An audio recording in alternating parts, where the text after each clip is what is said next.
Hello everyone, welcome back to my channel. তো আজকে যেই ব্লগ ভিডিওটা শেয়ার করব সেটা খুবই আনন্দের, কারণ এটা ঘুরতে যাওয়ার আমাদের ভিডিও এবং তোমাদের সাথে শেয়ার করেছি যে আমরা বন্দে ভারত করে গেছি দার্জিলিংয়ে। তো সবার প্রথমে আমাদের প্রথম দিন কোথায় স্পেন্ড করেছি সেটারই একটা ছোট্ট ভিডিও তোমাদের সাথে শেয়ার করব এবং সেখানকার খাওয়া দাওয়া এবং রুমের অভিজ্ঞতা চলো আজকে তোমাদের সাথে শেয়ার করি। তো চলে এসেছি আমরা বন্দে ভারত থেকে নেমে চলে গেলাম আমরা আস্তে আস্তে পাহাড়ের উদ্দেশ্যে। সেখানে আমরা একটা রেস্টুরেন্টের নামটা আমার ঠিক মনে নেই, সেখানে গিয়ে আমরা দুপুরে লাঞ্চ করলাম, যেখানে খাওয়া দাওয়ার ছিল অসাধারণ। সব থেকে ইনোভেটিভ ব্যাপার হলো সেখানে খাবার দেওয়া হয়েছিল কাঁসার থালায়, যার মধ্যে ছিল ভাত, ডাল, পনির, আলুর একটা তরকারি। এবার সেখানেই খেতে খেতে আমাদের সাথে দেখা হয়ে গেছিলো টোটা রায়চৌধুরীর সাথে। তো তাদের সাথে একটা ছবি তুলে আমরা চলে গেলাম আমাদের ডেস্টিনেশন, সেটি হচ্ছে শিটং। শিটংয়ে আমরা ছিলাম মিডিল শিটংয়ে, যেখানে শেরপা যে হোমস্টেটা আছে সেখানে আমরা থেকেছিলাম। তো শেরপার যে বাইরের থেকে পরিবেশ ভীষণ সুন্দর ছিল এবং সেখানকার মানুষদের যে কথাবার্তা এবং আদর আপ্যায়ন ভীষণ সুন্দর।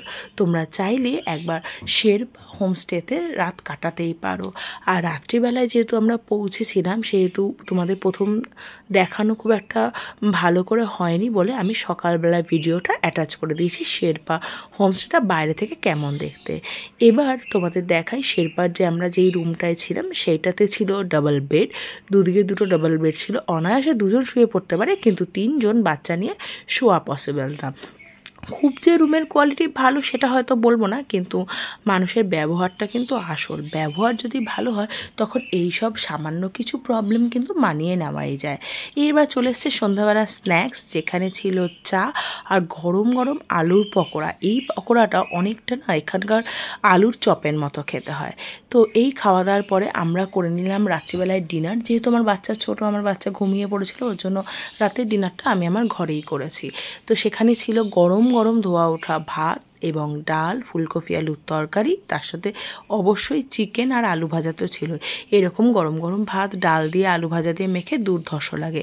এতটাই গরম, দেখো আমি ভালো করে ভাতের মধ্যে হাত দিতে পারছি না, তোমরা দেখতেই বুঝতে পারছো। এবার ব্যাপারটা হচ্ছে এইখানে যে ঠান্ডাটা কিন্তু তখন খুব একটা ছিল না। আমরা গেছিলাম এপ্রিল মাসে, 21শে এপ্রিল। আমরা 21শে এপ্রিল পৌঁছে গেছিলাম। তো খুব একটা ঠান্ডা সেখানে ছিল না, নর্মাল জামাকাপড় পরেই ঘোরা যায় এবং সকালবেলাও তাই। এবার যেহেতু আমরা রাতে পৌঁছেছিলাম, তোমাদের পুরো বাইরের দৃশ্যটা দেখাতে পারি, তো ওর জন্য সকালবেলায় ভিডিও করেছিলাম যে দেখো আমাদের হোমস্টে থেকে এরমভাবে সুন্দর পাহাড় দেখা যাচ্ছে। তো জানলা খুলে যদি এরম সুন্দর পাহাড় দেখা যায়, কার না মন ভালো লাগে, তাই না?